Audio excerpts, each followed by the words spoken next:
It's time for the next talk at Sofia Art Fair. My name is Tanya Ivanova. I'm a radio journalist at Jazz FM Radio, and I'm a passionate fan of contemporary art. Probably that's the reason why I'm here. The topic of this talk is the art of cultural diplomacy. I truly believe that cultural diplomacy is profoundly human, and it's an experience that people share to tell their stories, to get together, to understand themselves, to understand one another.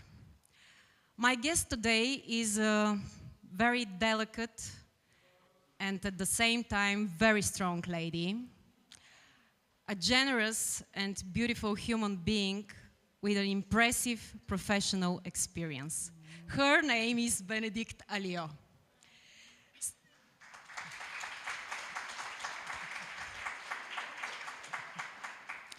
Since early 2016, she has been the executive director of the Cité Internationale des Arts in Paris, one of the world's largest and certainly most prestigious residency centers, hosting over 300 artists from all disciplines and backgrounds. Since 2016, she has led the institution's transformation towards greater inclusivity, developing programs for artists in exile and underrepresented communities. Bénédicte Alliot participation at Sofia Art Fair talks is kindly supported by the Embassy of the Republic of France and the French Institute of Bulgaria. It's a great pleasure to welcome Bénédicte Alliot. Hello. Hello. Hello, Tanya. How are you? I'm fine. I'm very excited to be here. I just want to thank also the French Embassy, the Institut Français of Bulgaria for their support, and for the Sofia Art Fair for extending this invitation. It's an honor, and it's also an honor. It's my second time it's my third time, but my second professional time in Bulgaria. And it's been a pleasure to connect and with the Sofia Art Fair to really connect deeply with gallerists and artists from Bulgaria and surrounding. Okay, perfect. We have all heard about Cité Internationale des Arts, but could you tell the story behind it? Would you tell us more about its founders, Felix and Simone Bruno?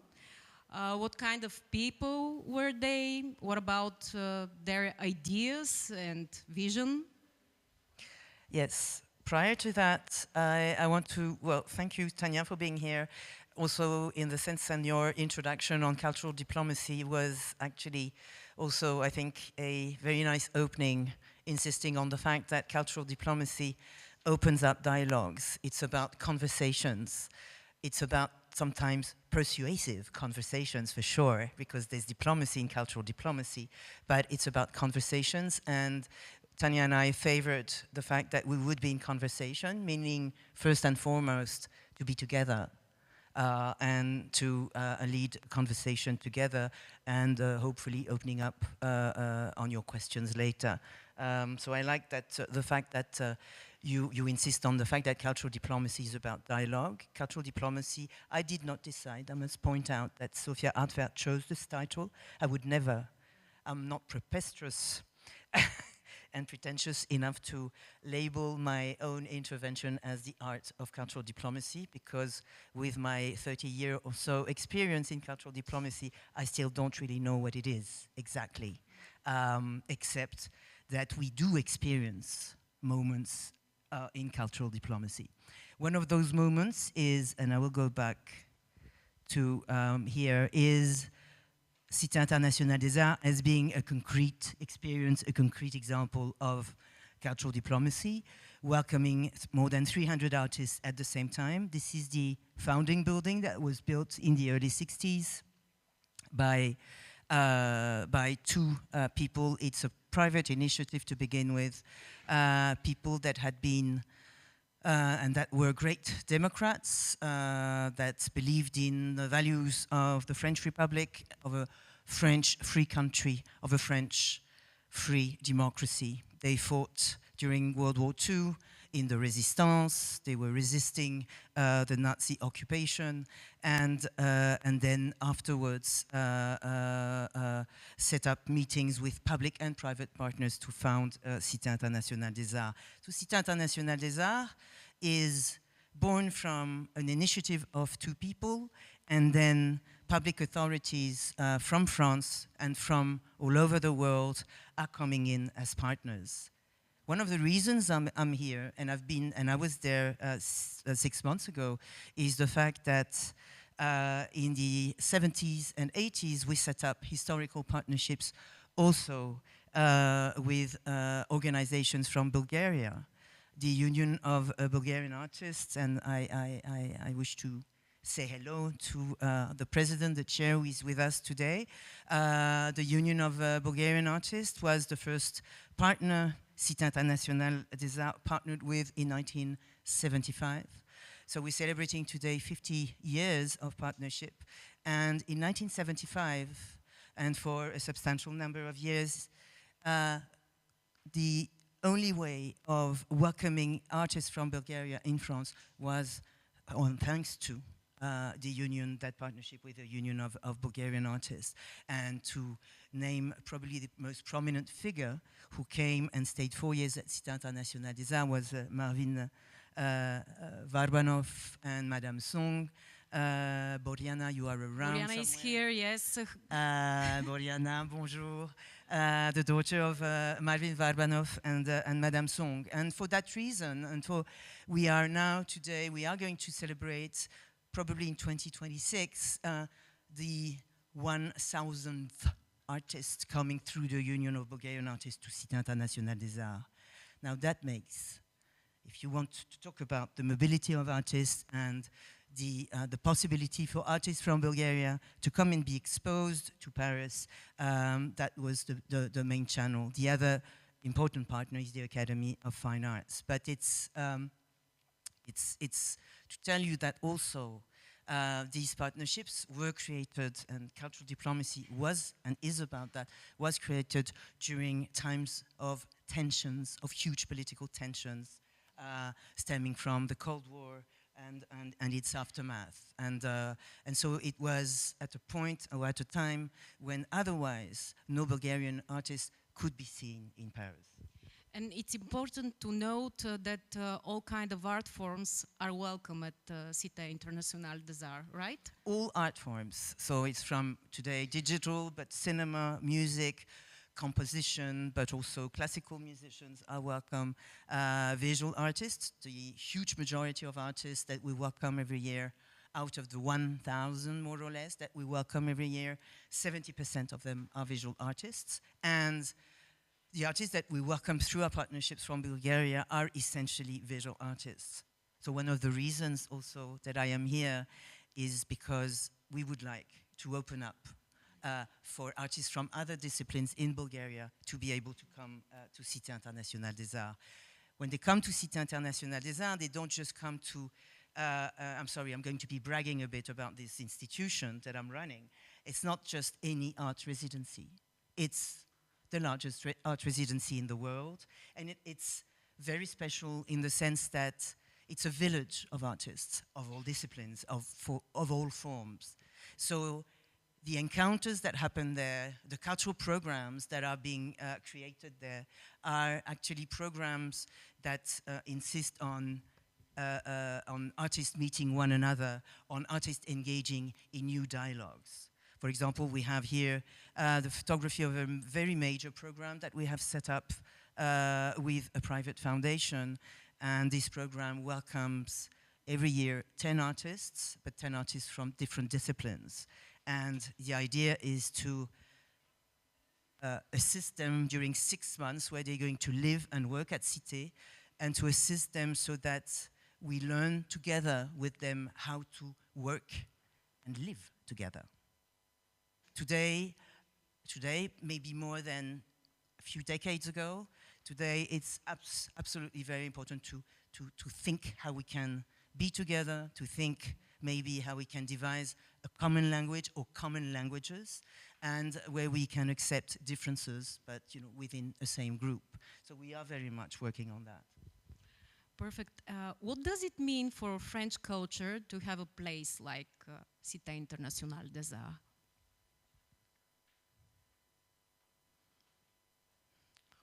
I think one of the reasons is it's a very strong political gesture from this couple, and then that was supported by the City of Paris and by the Ministry of Culture, by the first, actually, Ministry of Culture. André Malraux, who was our first Minister of Culture, supported Cité at the beginning of the 60s. And that says a lot about, actually, the fact that Cité Internationale des Arts is meant to be a hospitable place, but a place where also it carries values of openness, values of free expression and free creation, etc. Let's talk about you. You have lived in South Africa and India. You've been to Mozambique and Australia. How has life on the move shaped your perspective of life and your mindset? I'm not a dinosaur yet, but I'm getting there.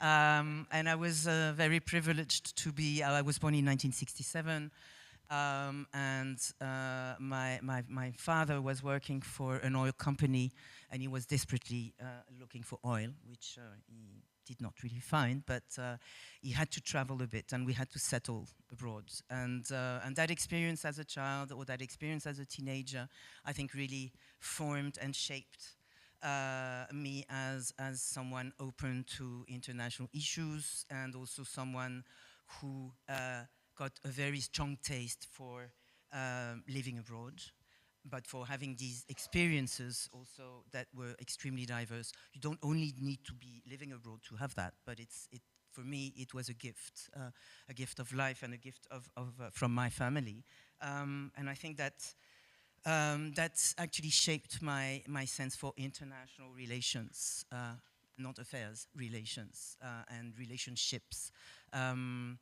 And I think also that's living here and there on different continents, studying also in the United States at a time when Bill Clinton was in power. So that tells you how far we go back, but that's 30 years back, but it's different times. The States were very different, obviously, from where they are today. And I grew up in different places that are now totally changed and have totally changed, but I think I also was very lucky and privileged because I was welcomed there. And so hospitality, again, to get back to that, I think is at the core of cultural diplomacy, but it's at the core of any social dialogue. And today, heading Cité Internationale des Arts in Paris, so actually being at the founder head, trying to organize, activate, assist a village of 300 creators. Wow, in the heart of Paris. That's an amazing privilege, but it's also a way, I think, for me as a French Parisian person to also assess every day and try to think what is hospitality and how does hospitality change. And in the 10 years that I've been at Cité Internationale des Arts, you can imagine how hospitality has evolved, also with this situation and the geopolitical tension that we're going through. So it's about not excluding anyone. It's not about setting up any boycotts of any artist from this or there, that region or this region. It's about actually making sure that we coexist and making sure that even if there is dissent, that dissent should be voiced out, but that there should be space for dissent so that there is space for all artists within Central Paris. Voilà. I'll stay. How did it happen that you started running an international institution? Sorry? How did it happen that you started running an international institution? I applied. No, I was posted abroad. I was posted as the cultural attaché in South Africa for 4 years, and then in India, where I met the cultural attaché of the French embassy, Edouard Morneau, who is here, where we met in Mumbai, if my memory is correct. And then I came back to France. I come from academia originally. I did my PhD in African American literature and Caribbean literature, and I got bored actually very quickly when I was at university. I realized that I was not meant to teach grammar, and so I left and I applied to be posted abroad, and that really made sense. And I think there's something in me that reconnected with myself. I mean, as simple as that. And I won't get more personal, but that's how life goes sometimes. You reconnect or you connect. And so then, after some years or so back in Paris, where I was at the French Institute in Paris, and I was heading a department organizing festivals, French festivals abroad and foreign festivals in France. I applied for Cité Internationale des Arts. Why? Because when I was posted abroad, I would very often send artists. We would support artists to come from South Africa or from India to come to Cité Internationale des Arts. And this is when I got to know Cité Internationale des Arts, but believe me, it was on the bright side. And it was probably on the alcoholic side as well, and a partying side, because we would party every time I would travel back. I would make sure that they would be okay, the artists would be okay, but we would party like mad. And so when in 2016 I took my job, it was a different story. And the different story was that I had to really rush to fundraise and to start renovations of the whole buildings. We have 2 sites. It's a huge space. The scale is immense, and we had to fundraise because otherwise we would have to shut down. So it's been quite a ride, but now we have today, this year, we're celebrating 60 years, and we're celebrating 60 years precisely because we have made sure that Cité Internationale des Arts can be proud of its past and can boast about the present with the artists that are here, the artists that have come through Cité, and because we are securing, hopefully, a bright future for the artists coming through Cité tomorrow, next year, and so on. And when did you realize that art can be a powerful tool for dialogue, for empathy, for trust, mutual respect, etc.? I think we realize that if we're exposed to this, I think as soon as we're exposed to this, or we get an education in this, but just exposed, going to when you're a school kid, and you have the opportunity to be exposed to artists and also to go to museums and benefit from an understanding of that helps. Empathy is a very good word you're using. Empathy is something that is becoming rarer by the minute, isn't it, in our world? And I think this is what is interesting about contemporary art, but mostly about contemporary artists. We are working with people who are first alive, but who are transmitting us something that we may not yet see, and they are helping us probably to reveal sides of the world, be it dark or light, but things that, and that is very, very, I think, important. But also, you have to acknowledge that and to be able to look at contemporary art, whether you understand it or not. I mean, sometimes it just escapes you. It's you need to also have, I think, to relate to the artwork, or to relate to the person that's behind the artwork. And about empathy, it's about also, I think, acknowledging the kind of orientations or directions that contemporary art is taking today. Okay, so today we're in an art fair. The context of an art fair is a commercial context. So as long as we know that, it's fine. You have galleries, and you have collectors, and you have artists. I'm saying this especially on purpose in this order. Huh? At Cité Internationale des Arts, we do not train artists to go to art fairs, but we collaborate with art fairs. So in a month's time, I will be in Lagos, Nigeria, and to intervene in another art fair.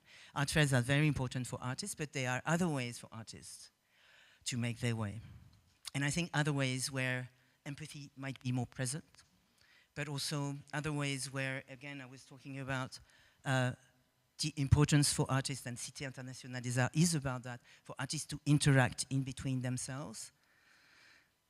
And maybe the place where research and creation, where that place is the place where empathy is supposed to be, or is supposed to originate. It's, you know, it's very, very, very important. I was speaking to a very famous, prominent African-American artist recently that has participated in an exhibition that we did at the Louvre Museum with contemporary artists from Haiti, from Los Angeles, he's from Los Angeles, from Palestine, from Saudi, and so on and so forth. These artists were invited over to do an exhibition and to do some performances, and he was telling me,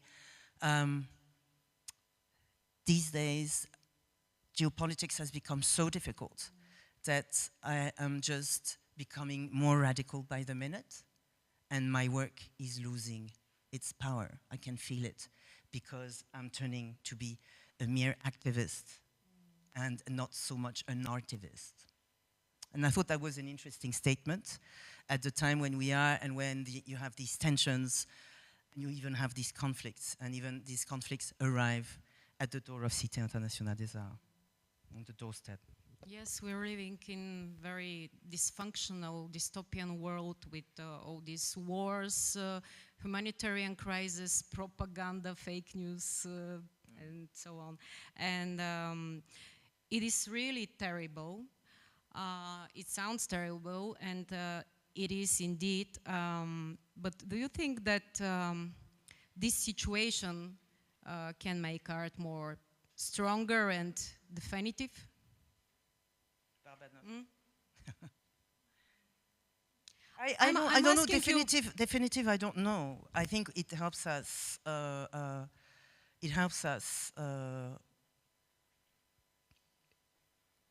overcome maybe some experiences. And also it helps us voice out or articulate things. You know, the worst thing about the rise of fascism is its silence surrounding it. Is the fact that it's not being phrased or voiced. It's about the receding silence of American universities today. And showing, you know, the powerlessness. So we need, empowerment comes through engaging also in dialogues, be they, you know, with shapes or with words. This is also why Cité Internationale des Arts is a place where we welcome artists for their research and for debates. You know, debate and the right to debate is at the core of French cultural diplomacy, still today, still. Okay, I'm asking you because it seems to me that when we live in less chaotic times, we became lazier. Lazier, I don't know. I don't know. But maybe less of, you know, again, this what Saul Williams said, this African-American artist, friend of mine, about the fact that you become maybe sometimes more of an activist than an artivist. Maybe these, you know, the urgent times today require us what? To try to make things, to act concretely. One of the examples and one of the few things, but important for us, that we do at Cité is we have fundraised and we have set up programs to welcome artists that are in situation of exile, or that are exiles, or that cannot work in any case back home. So that we provide, or we try to provide, a safe space for them. But it's not just about artists from Sudan, where the war's been going on for the past, you know, 2.5 years. It's not about Ukraine. We welcome Ukrainian artists. It's not about Russian dissidents, opponents, etc. No, it's not just about that. It's about people that just simply cannot work and need a breathing space. They need to leave their daily life so that they can, at least for a few months, come and do some research, settle down, and withdraw from the daily worries, the daily stress. So we have set up residencies for American artists to come for 3 months, to breathe in and breathe out. So there's that. And I'm going to tell you a story also. You like stories, you told me. You can see the legacy of Barbanov and Madame Song. That was at an exhibition last year we had. The legacy of these artists is very important at Cité, not just because we welcomed Boriana, their daughter and child, but because they set up the first textile workshop at Cité Internationale des Arts, because they are very important international artists from Bulgaria, China, and who lived in France, and they are in our national collections in France. And so we are going to work with the French embassy here and with Bulgarian partners on also a big project, because their legacy must be known. They have taught and transmitted their art, in Europe and in Asia. So we will work on that in the months and years to come. Alors, qu'est-ce que j'ai fait là? Oh, rien, sorry. Yes, I want to finish with a story. This is what we did for the 60th anniversary. And what you see, the pink sign that you see on the right, yes, Paris des Villes, Intimité Publique. We're going to open next month. It's our final exhibition and performance festival for the year, for our 60th anniversary. It's about public intimacies, and it's about the relationship of a city and its inhabitants, but of a city like Paris and the artists who came for a few months on residency at Cité. But it's also the other way around. What interests us more is the fact, what is the impact that the artists leave on a city like Paris, more than the other way around. And so this is going to be activated on 8th of October until 24th of Jan. So if you come by, please let me know. We'll be organizing visits for you. It's going to be a fantastic project involving artists that are in residency, but will involve also 800 children from schools all over the city. So it's going to be about the relationship of artists, the 300 artists that live at Cité, with their immediate surrounding. But it's also about, and we want to tell this story, about also a changing city. Paris is not just a capital of the arts, it's not just a city of light, it's also a city undergoing changes and major changes. It's about a city that now cannot,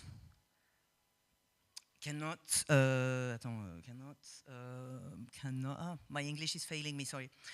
It's a city that has to acknowledge a new given. And that new given, we have that example right in front of Cité Internationale des Arts. Every night, and it's been happening for decades, but now it's for the past year, every night, 250 migrants come and they sleep next to Cité and under the gallery, which is just in front of our building. And every morning, these young men from the Ivory Coast, from Guinea, mostly, so from the African continent, they pack up their tent, they pile the tents on the side, on the pavement. They lead their life during the day, and every night at 6, they come back very quietly, and they sit again. 250 homeless people every night. And so you have 280 artists at Cité on the other side of the glass and of the windows, and 250 migrants sleeping every night. So there are two villages coexisting. Now it's an urban given. It's a new urban given. These people are not invisible. We cannot still say and continue saying that these people are invisibilized. No, they're not. They are here.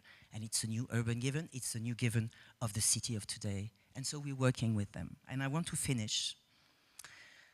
One of the artists that is part of Paris des Villes, this event that you're going to come, you're all going to rush to Paris. and I will welcome you to see that show. One of the artists that we invited is a former resident of Cité. He's from the Ivory Coast. His name is Léonce Noah. He is a beautiful choreographer, and now he's based in France. He was with us in residency a year and a half ago, and now we invited him back to be part of this event. Léonce is on a residency for 2 months. Léonce, one morning, walks next to the migrants who are waking up, and he sees Salif Koulibaly, his friend dancer from Mali. He had collaborated with him in Bamako 10 years ago, and now he meets him, and now they're collaborating. Salif has no papers, so we're trying to provide him with legal papers, but Salif is already a collaborating artist with the Cité Internationale and with Léonce Noah. Now, this is a true story. Now, this is what happens daily in Paris today. You make what you want of this, but it's just a beautiful story.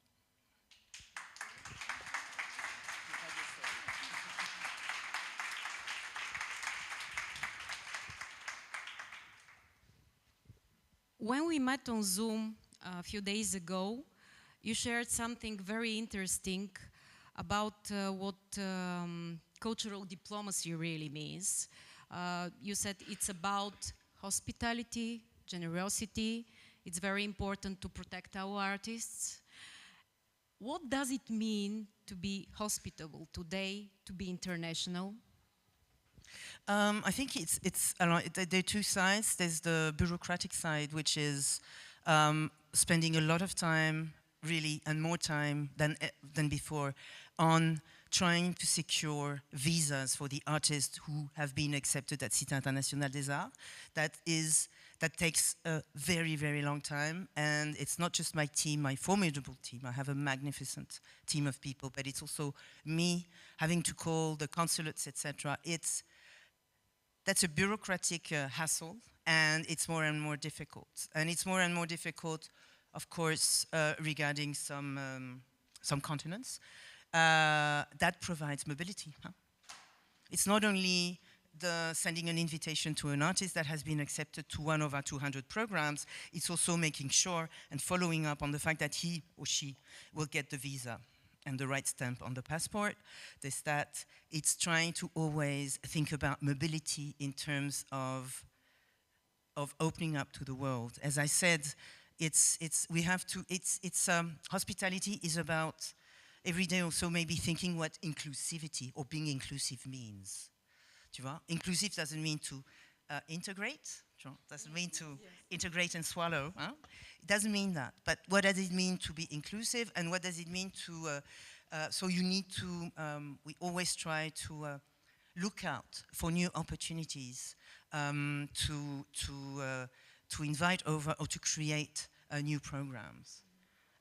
We have fantastic historical partners here too, as I mentioned at the beginning of this conversation, but we need to open up for more.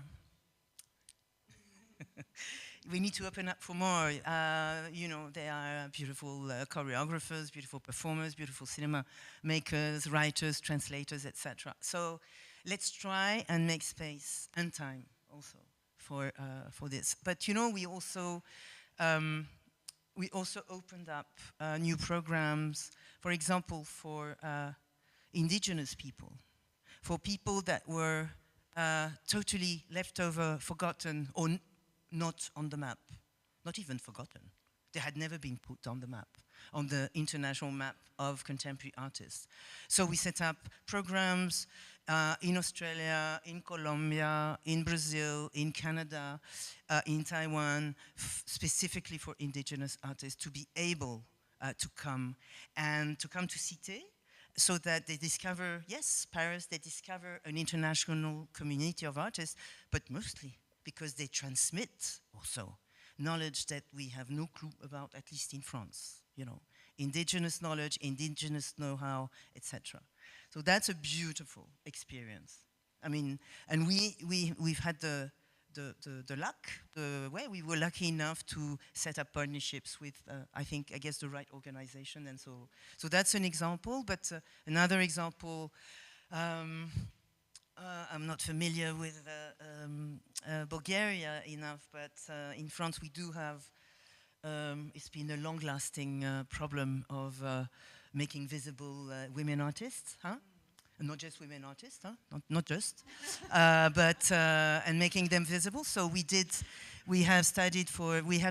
went into the archives of Cité, the 60 years of Cité, and we have set up an exhibition on called Immersions, a Living Archive, on the 16,000 women artists that have come through Cité since 1965.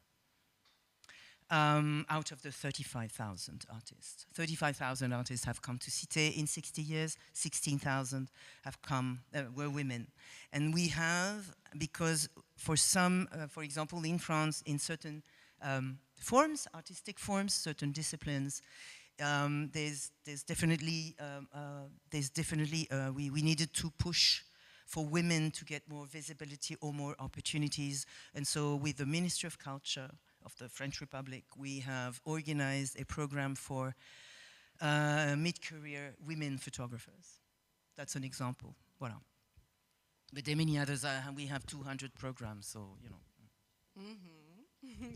Okay, and another interesting thing you shared with me a few days ago, we talked about how artists convey visions that can help us see and understand things we didn't yet realize. Do you believe that art can awaken us? Yes. And can also bring us to a closer understanding of one another. And art also, you know, is art. You know, it's also about the space and time that maybe we can also take the time. Time is of the essence these days, isn't it? Right? We're rushing here, there, and so yes, that's maybe a new learning to listen to look at new ways of looking at things. What? Can we talk a little bit more about Marine and Madame Song? I know that you're deeply interested in their art. What should we know about them that you find interesting? I will not say anything in the presence of Boriana. She knows more than I do, but I think it's a very interesting, I mean, the transmission bit first and foremost. I mean, very involved here with the Academy and you know, Department of Fine Arts, and definitely he founded the Academy of Fine Arts in China. So they were, you know, but also, what a glamorous couple. Yes. What an intriguing couple, you know. And so I think we should definitely delve into the art history side, the transmission side, but also who they were. I mean, Madame Song was not just an artist, right? Wow. No, I'm fascinated. She was a fashion icon too.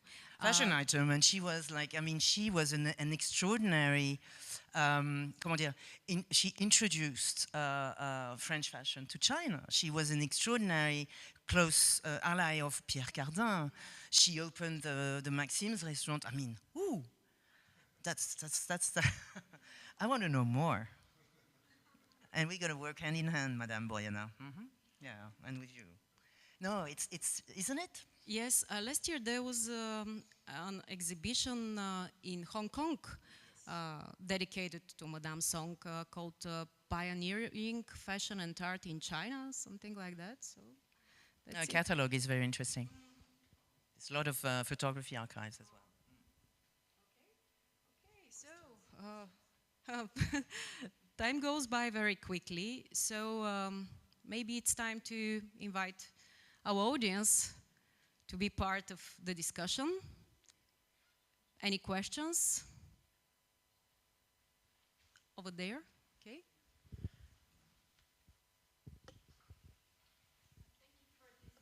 for this talk. It was really very passionate and very interesting to me. And you spoke a lot about words that are important for art today, like hospitality and empathy and migration and dialogue. And this was really very fantastically framed as challenges.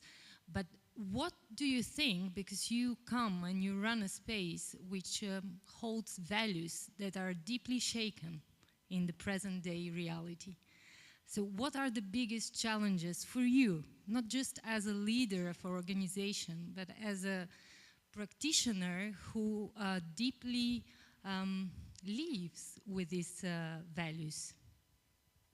I think thank you, that's a very good question, especially in the times that we are going through in France.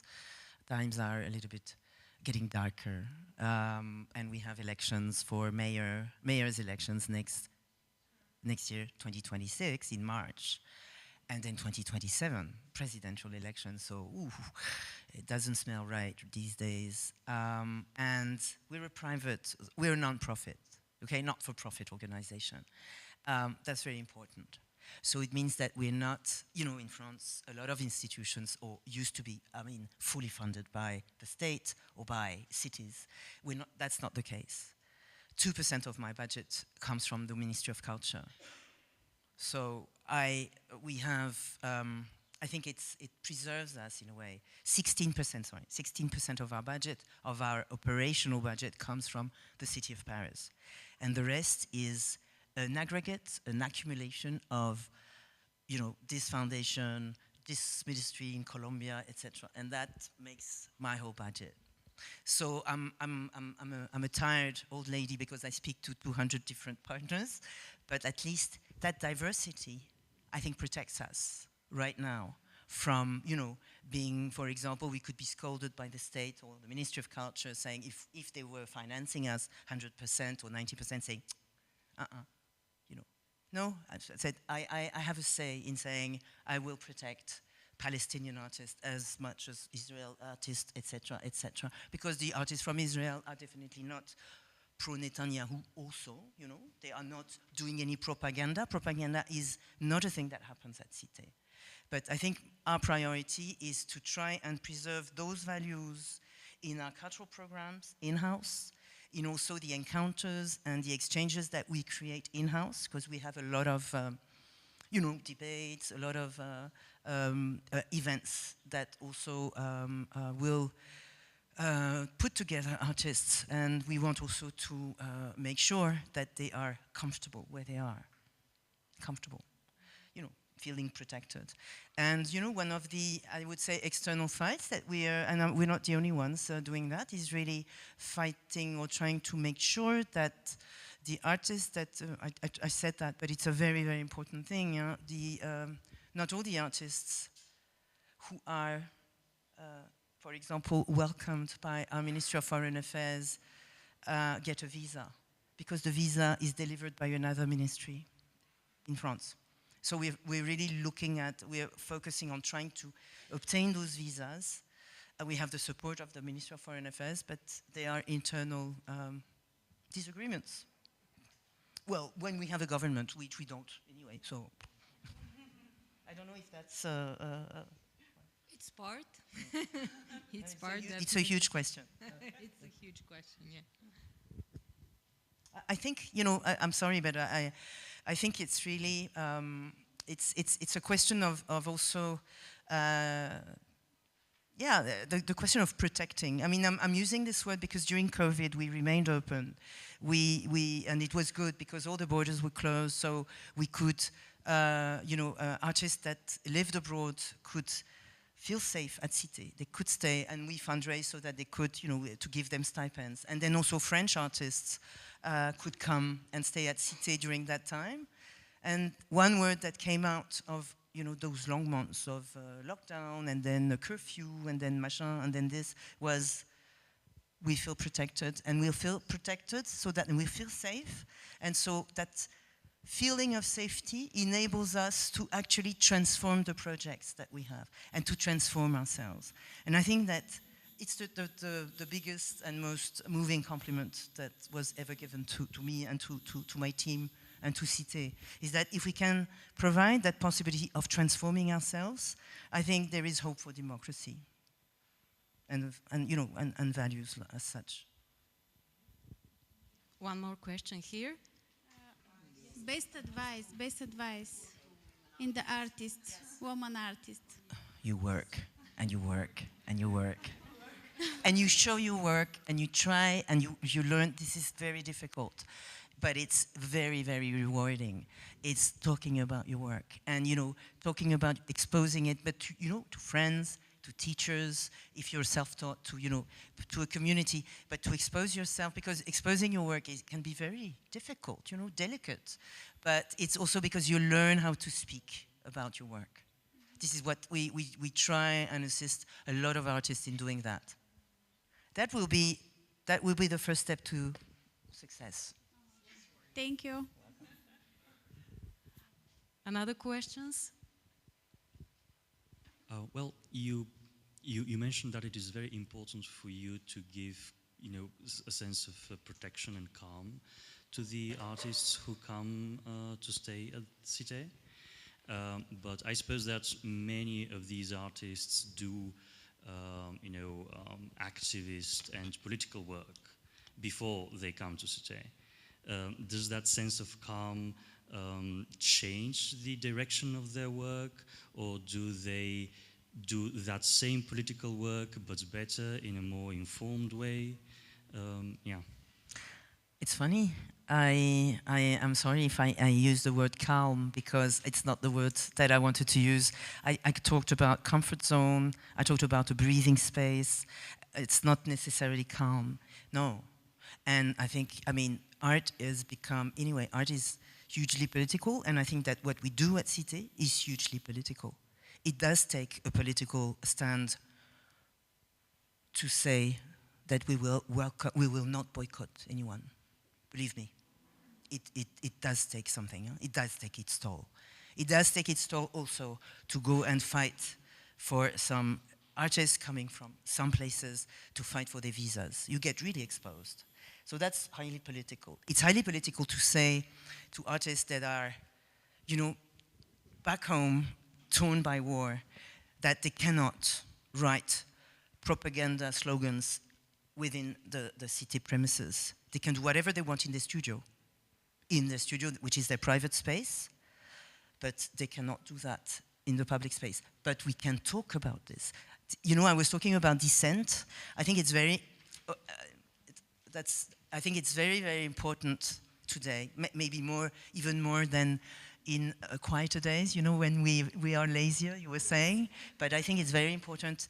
Again, I insist that we have and we secure in the public space, wherever we are, but also in public space or in spaces where we can disagree. These spaces are becoming, I don't think these spaces are multiplying, on the contrary. And so Cité Internationale des Arts has to retain the fact that we have the right to dissent, for dissensus, for disagreements. And so disagreement doesn't mean that I'm going to slap your face, I'm just going to talk to you.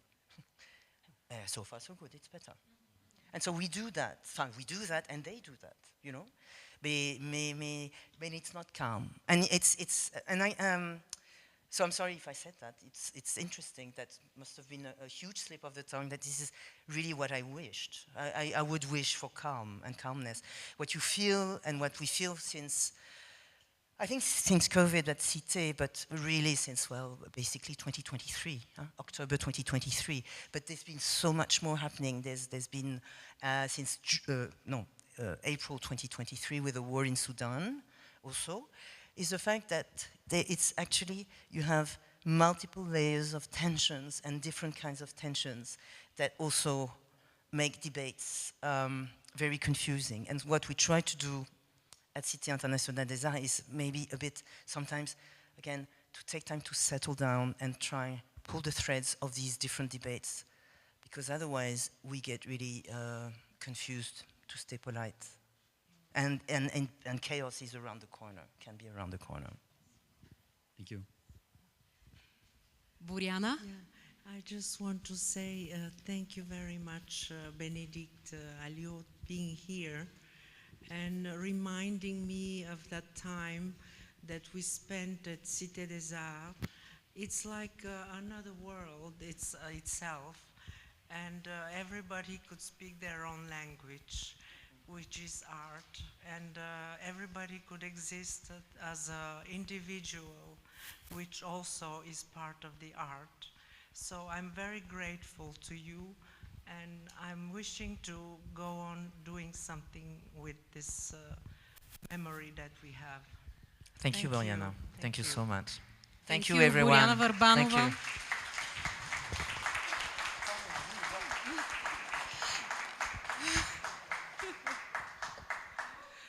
We might take one more question. Now is the time. Okay, go ahead. So my question is, do you support artists for exhibits in Paris and to show the productions made during the stay? To what? During the stay. There are many things you'll see. There are many things. There are, every Wednesday we have open studios from 6 to 9. There's the exhibition in which we have major exhibitions in the main gallery. We have our collective exhibitions because we want to promote, show artwork from former residents or artists that are in residence.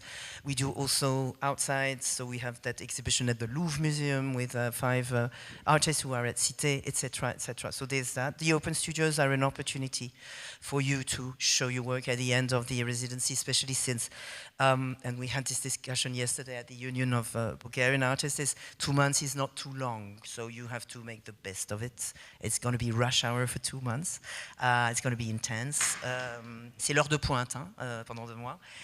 So yes, that's possibly the best way is the open studio, and then you have a lot of opportunities, meetings organized during your stay to meet professionals who are coming in-house or outside. But we will not organize exhibits with, I don't know, outside galleries, because you're part of 1,034 artists in 2024. And also, we feel that your time needs to be devoted to the project for which you are coming to Paris. It will be a pleasure to see you in Paris. Thank you, Bénédicte, for this wonderful conversation.